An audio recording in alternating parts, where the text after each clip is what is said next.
In this video, I'm going to show you how to categorize your blog posts. So I've added a few more blog posts to our blog over here.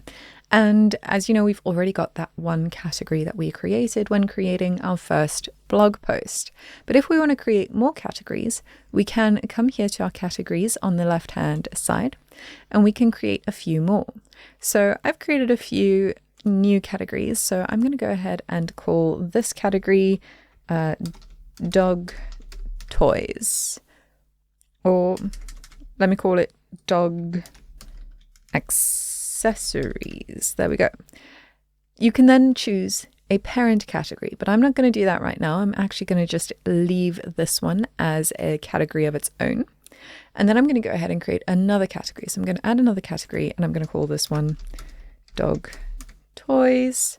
And then I'm going to select a parent category, and I'm going to call it dog accessories, and I'm going to hit save. So now that category that we created, dog accessories, is housing a subcategory called dog toys. We can go ahead and add more categories. So we can say collars and leashes, and again, we're going to put that under dog accessories and hit save.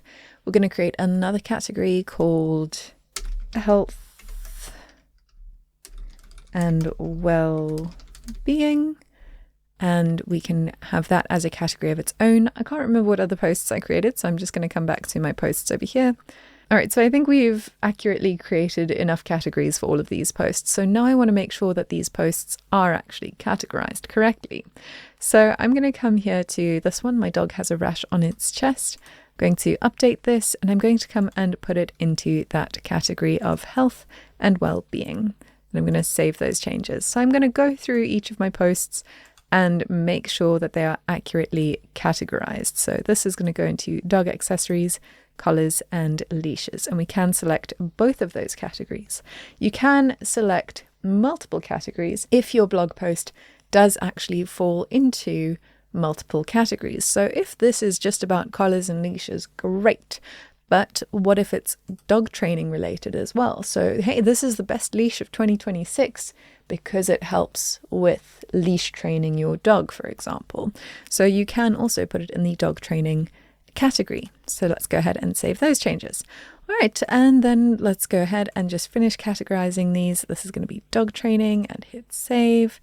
And we can go ahead and come to the next one, right? Let's categorize that dog accessories, and it's going to be dog toys. And then we can go ahead and hit save. And our last one here, that should already be categorized.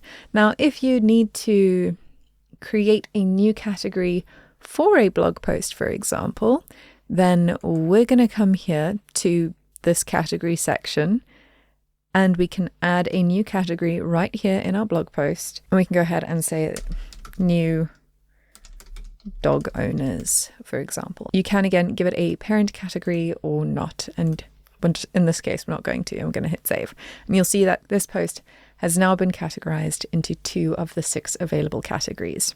And again, the last way to create a category is when you are creating the post itself. So if I create a new post, I can come and create a category right here as I'm creating the post itself. So that is how you can create categories and accurately categorize your blog posts.